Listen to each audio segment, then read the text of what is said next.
Hello नमस्कार दोस्तों, स्वागत है आप सभी को फिर से हमारे इस YouTube channel SKP study number 1 में। तो दोस्तों आज के इस वीडियो में हम आप सभी को बताने वाले हैं क्लास 12 के हिंदी 100 मार्क्स से कुछ ऑब्जेक्टिव प्रश्न जो कि चैप्टर 3 से होने वाला है, जिसमें है संपूर्ण क्रांति।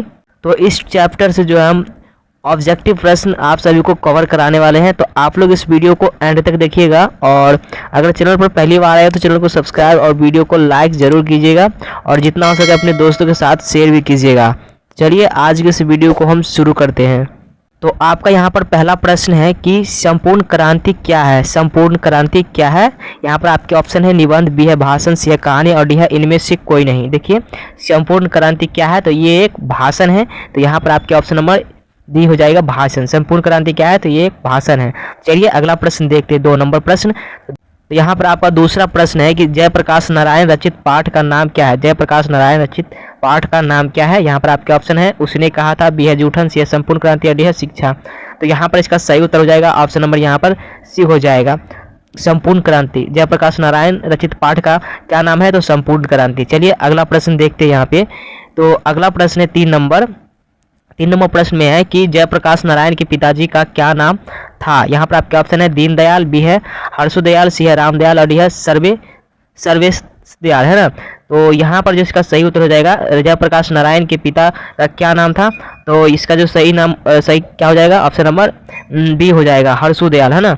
हर्षदयाल जयप्रकाश नारायण के पिताजी का नाम था। चलिए अगला प्रश्न देखते हैं यहाँ पर 4 नंबर प्रश्न। तो 4 नंबर प्रश्न में है कि जयप्रकाश नारायण ने किस साल छात्र आंदोलन का नेतृत्व किया, है ना। जयप्रकाश नारायण ने किस साल छात्र आंदोलन का नेतृत्व किया? यहाँ पर आपके ऑप्शन है 1972, बी है 1976, सी है 1974 और डी है 1977। देखिए जयप्रकाश नारायण ने किस साल जो है छात्र आंदोलन का जो नेतृत्व किया था, तो 1974 में किया था, है ना। यहाँ पर आपके ऑप्शन नंबर सी हो जाएगा 1974। चलिए अगला प्रश्न देखते हैं। तो यहाँ पर अगला प्रश्न 5 नंबर है कि जयप्रकाश नारायण के बचपन का क्या नाम था, है ना। जयप्रकाश नारायण के बचपन का क्या नाम था? यहाँ पर आपके ऑप्शन है बिट्टू, बी है किट्टू, सी है बाउल और डी है मोनू। तो देखिए जयप्रकाश नारायण के जो बचपन का नाम था बाउल था। यहाँ पर आपके ऑप्शन नंबर क्या हो जाएगा, सी हो जाएगा बाउल। चलिए अगला प्रश्न देखते हैं 6 नंबर। तो यहाँ पर आपके 6 नंबर प्रश्न है। यहाँ पर आपके 6 नंबर प्रश्न है कि संपूर्ण क्रांति का नारा किसने दिया था। संपूर्ण क्रांति का जो नारा किसने दिया था? ऑप्शन है दिनकर, बी है जयप्रकाश नारायण, सी है मोरारजी देसाई और डी है ईश्वर अय्यर, है ना। तो यहाँ पर जो इसका सही उत्तर हो जाएगा, संपूर्ण क्रांति का नारा किसने दिया था, तो ऑप्शन नंबर यहाँ पर बी हो जाएगा, जयप्रकाश नारायण ने दिया था। यहाँ पर ऑप्शन नंबर बी हो जाएगा, जयप्रकाश नारायण। चलिए अगला प्रश्न देखते हैं यहाँ पर 7 नंबर।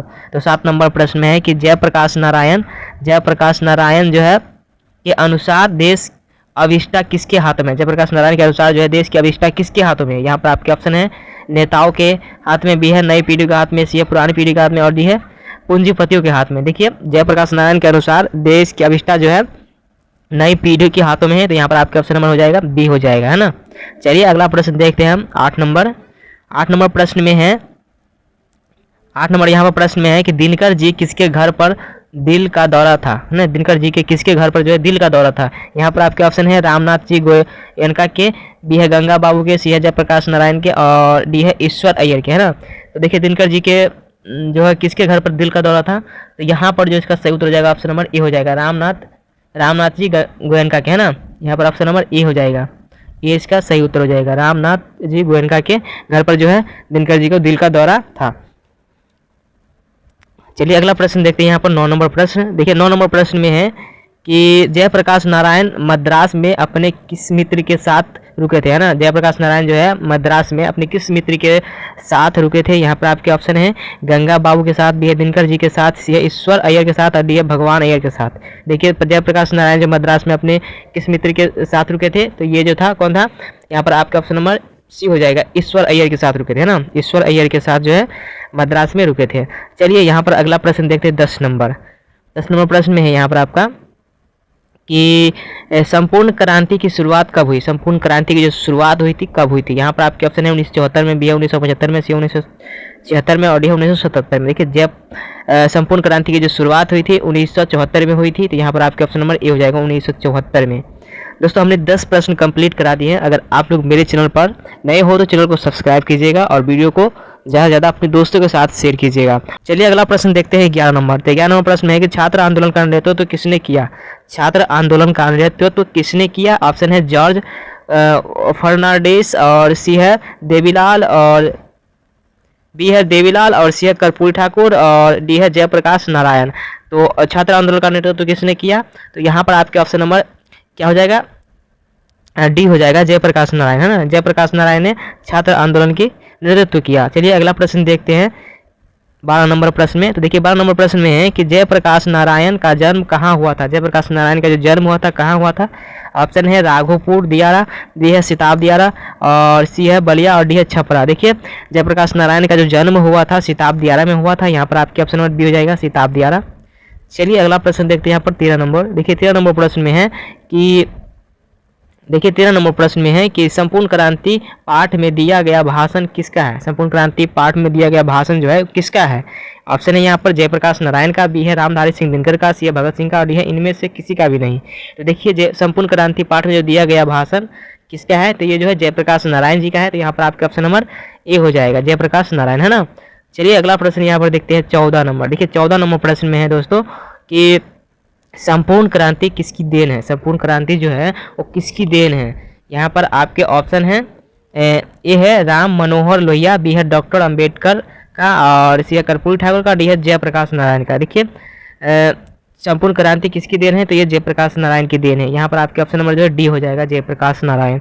चलिए अगला प्रश्न 15 नंबर देखते हैं। तो 15 नंबर प्रश्न में है कि जयप्रकाश नारायण संपूर्ण क्रांति वाला भाषण कहाँ दिया था? जयप्रकाश नारायण जो है संपूर्ण क्रांति वाला जो भाषण है कहाँ दिया था? ऑप्शन है यहाँ पर इलाहाबाद में, बी है रांची में, सी है पटना में, डी है जमशेदपुर में। तो देखिए जयप्रकाश नारायण जो संपूर्ण क्रांति वाला भाषण जो है पटना में दिया था। यहाँ पर आपके ऑप्शन हो जाएगा सी हो जाएगा। पूछ दिया जाएगा कि जयप्रकाश नारायण ने जो है संपूर्ण क्रांति वाला भाषण जो है कब दिया था? तो ये हो जाएगा 5 जून 1973 में दिया था ना। जयप्रकाश नारायण जो है संपूर्ण क्रांति वाला भाषण कब दिया था? तो 5 जून 1973 को, है ना। और कहाँ दिया था? तो पटना में दिया था। चलिए अगला प्रश्न देखते हैं 16 नंबर। देखिए 16 नंबर प्रश्न है कि जयप्रकाश नारायण को भारत की जनता किस नाम से याद करती है ना। जयप्रकाश नारायण को भारत की जनता किस नाम से याद करती है? यहाँ पर आपके ऑप्शन है समाज नायक से, बी है देश नायक से, सी है लोक नायक से, और डी है जन नायक से। देखिए जयप्रकाश नारायण को भारत की जनता जो है किस नाम से याद करती है? तो यहाँ पर इसका जो सही उत्तर हो जाएगा क्या हो जाएगा?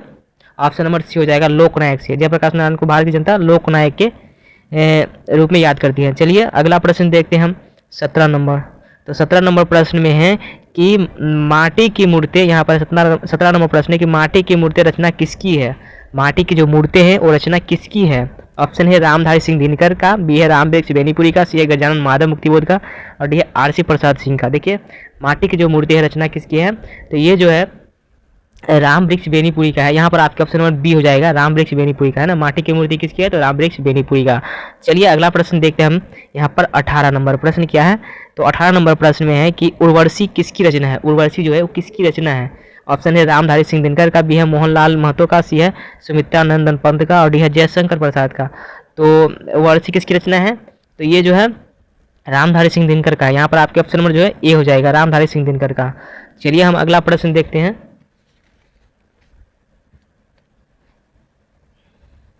चलिए अगला प्रश्न देखते हैं यहाँ पर 19 नंबर प्रश्न। देखिए 19 नंबर प्रश्न में है कि जयप्रकाश नारायण को भारत रत्न की उपाधि दी गई, है ना। जयप्रकाश नारायण को भारत रत्न की उपाधि दी गई। ऑप्शन है 1990 में, बी है 1998 में, सी है 1978 में, और डी है 1974 में। तो जयप्रकाश नारायण जी को भारत रत्न की उपाधि दी गई थी। कब दी गई थी? तो यहाँ पे जो इसका सही उत्तर हो जाएगा ऑप्शन नंबर बी हो जाएगा, 1998 में दी गई थी, है ना। यहाँ पर आपका ऑप्शन नंबर 20 सही उत्तर हो जाएगा। चलिए अगला प्रश्न हम देखते हैं 20 नंबर प्रश्न। तो 20 नंबर प्रश्न में है आपका, यहाँ पर प्रश्न है कि जयप्रकाश नारायण का जन्म कब हुआ था? जयप्रकाश नारायण का जन्म कब हुआ था? ऑप्शन है 11 अक्टूबर 1902 को, बी है 8 अक्टूबर 1903 को, सी है 5 अक्टूबर 1904 को, और डी है 18 अक्टूबर 1907 को। तो जयप्रकाश नारायण का जन्म कब हुआ था? यहाँ पर आपके ऑप्शन नंबर ए हो जाएंगे, 11 अक्टूबर 1902 को हुआ था। यहाँ पर आपके ऑप्शन नंबर जो है ए इसका सही उत्तर हो जाएगा।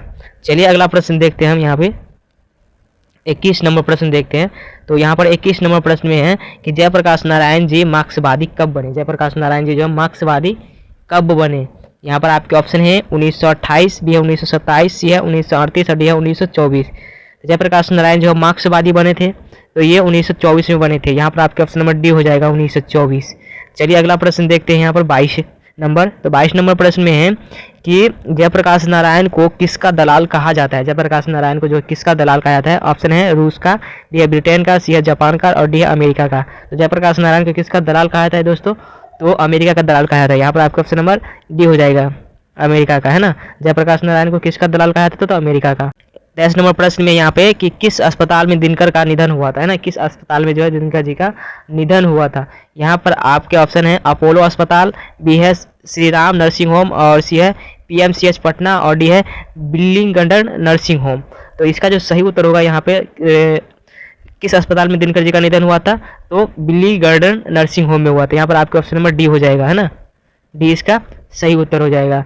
चलिए अगला प्रश्न देखते हैं 24 नंबर। तो 24 नंबर प्रश्न में है दोस्तों कि किसने कहा था अभी न जाने कितने मीलों इस देश की जनता को जाना है ना। किसने कहा था अभी न जाने कितने मीलों इस देश की जनता को जाना है।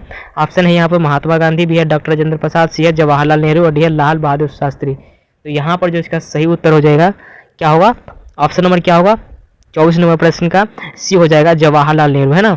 जवाहरलाल नेहरू ने कहा था कि न जाने कितने मीलों दूर अभी इस देश को जनता को जाना है ना। चलिए अगला प्रश्न देखते हैं हम यहाँ पर 25 नंबर। तो 25 नंबर प्रश्न में है कि जयप्रकाश जी को किसका भाषण सुनकर अमेरिका जाने की प्रेरणा मिली, है ना। जयप्रकाश जी को जो है किसका भाषण सुनकर अमेरिका जाने की प्रेरणा मिली। यहाँ पर आपके ऑप्शन है स्वामी रामतीर्थ का, बी है सत्यदेव का, सी है विवेकानंद का और डी है सहजानंद का। तो यहाँ पर जिसका सही उत्तर हो जाएगा क्या हो जाएगा, जयप्रकाश जी को किसका भाषण सुनकर अमेरिका जाने की प्रेरणा मिली। तो यहाँ पर इसका सही उत्तर हो जाएगा ऑप्शन नंबर डी हो जाएगा सत्यदेव का, है ना। सत्यदेव का भाषण सुनकर जो है जयप्रकाश नारायण को जो है अमेरिका जाने की प्रेरणा मिली। चलिए यहाँ पर अगला प्रश्न देखते हैं 26 नंबर। तो 26 नंबर प्रश्न में है कि फ्री प्रेस के मालिक कौन थे। फ्री प्रेस के जो है मालिक कौन थे। ऑप्शन है आत्मानंद जी, बी है शिवनंदन गोस्वामी और सी है सदानंदन जी और डी है शारदानंदन जी। तो यहाँ पर जिसका सही उत्तर हो जाएगा ऑप्शन नंबर सी हो जाएगा सदानंदन जी, जो कि फ्री प्रेस के मालिक थे। चलिए अगला प्रश्न देखते हैं 27 नंबर। देखिए 27 नंबर प्रश्न है कि जयप्रकाश नारायण ने ISC की परीक्षा कहाँ से पास की, है ना। जयप्रकाश नारायण ने ISC की परीक्षा जो है कहाँ से पास की। यहाँ पर आपके ऑप्शन है पटना कॉलेज, बी है पटना साइंस कॉलेज, सी है हिंदू विश्वविद्यालय और डी है बिहार विद्यापीठ, है ना। तो जयप्रकाश नारायण ने ISC की परीक्षा कहाँ से पास किए थे, तो ये जो किए थे पास कहाँ से, तो बिहार विद्यापीठ से, है ना। यहाँ पर आपका ऑप्शन नंबर डी हो जाएगा बिहार विद्यापीठ से। चलिए अगला प्रश्न देखते हैं 28 नंबर। तो क्या 28 नंबर प्रश्न में है कि जयप्रकाश नारायण की पत्नी का नाम था, है ना। जयप्रकाश नारायण की पत्नी का नाम था। यहाँ पर आपके ऑप्शन है लीलावती देवी, बी है अमरावती देवी, सी है प्रभावती देवी और डी है प्रभात सिंह। तो यहाँ पर आपके ऑप्शन नंबर सी हो जाएगा प्रभावती देवी, जो कि जयप्रकाश नारायण की पत्नी का नाम था। चलिए अगला प्रश्न देखते हैं 29 नंबर। तो 29 नंबर प्रश्न में है कि जयप्रकाश नारायण किसको भाई कहते थे, है ना। जयप्रकाश नारायण जो है वो किसको भाई कहते थे। ऑप्शन है दिनकर जी को, बी है जवाहरलाल नेहरू को, सी है रामनाथ गोकू को और डी है गंगा बाबू को। तो देखिए जयप्रकाश नारायण जो है किसको भाई कहते थे, तो इसका जो सही उत्तर होगा ऑप्शन नंबर बी हो जाएगा जवाहरलाल नेहरू को। जयप्रकाश नारायण जवाहरलाल नेहरू को भाई कहते थे। चलिए अगला प्रश्न देखते हैं 30 नंबर। देखिए 30 नंबर प्रश्न में है कि जयप्रकाश नारायण की मित्रता को ठोस मानते थे। जयप्रकाश नारायण की मित्रता को ठोस मानते थे। ऑप्शन है पुराने ज़माने में, बी है नए ज़माने में, सी है अंडरग्राउंड ज़माने में और डी है इनमें से कोई नहीं। देखिए जयप्रकाश नारायण मित्रता को ठोस मानते थे, तो ये अंडरग्राउंड ज़माने में जो है मित्रता को ठोस मानते थे। यहाँ पर आपका ऑप्शन नंबर सी हो जाएगा अंडरग्राउंड जमाने में जो कि मित्रता को ठोस मानते थे। चलिए अगला प्रश्न देखते हैं यहाँ पर 31 नंबर। देखिए 31 नंबर प्रश्न में है कि फणीश्वर नाथ रेणु की पुस्तक है, फणीश्वर नाथ रेणु की जो पुस्तक है, यहाँ पर आपके ऑप्शन है सत्यकाम, भी है कुरुक्षेत्र, सी है उस जनपद का कवि और डी है मैला आंचल। देखिए फणीश्वर नाथ रेणु की पुस्तक है यहाँ पर आपके सही आंसर इसका जो हो जाएगा ऑप्शन नंबर डी हो जाएगा, महिला आंचल, जो कि फणीश्वर नाथ रेणु की पुस्तक है। चलिए अगला प्रश्न देखते हैं 32 नंबर, और ये आखिरी प्रश्न है। तो यहाँ पर जो आखिरी प्रश्न है आपका 32 नंबर की, 1974 में बिहार प्रदेश के मुख्यमंत्री कौन थे? 1974 में जो है बिहार प्रदेश के जो मुख्यमंत्री थे वो कौन थे? यहाँ पर आपके ऑप्शन है कृष्ण वल्लभ सहाय, और बी है अब्दुल गफूर, और सी है अनुग्रह नारायण, और डी है महात्मा गांधी। तो यहाँ पर इसका सही उत्तर हो जाएगा ऑप्शन नंबर बी हो जाएगा अब्दुल गफूर, जो कि 1974 में बिहार प्रदेश के मुख्यमंत्री थे, है ना।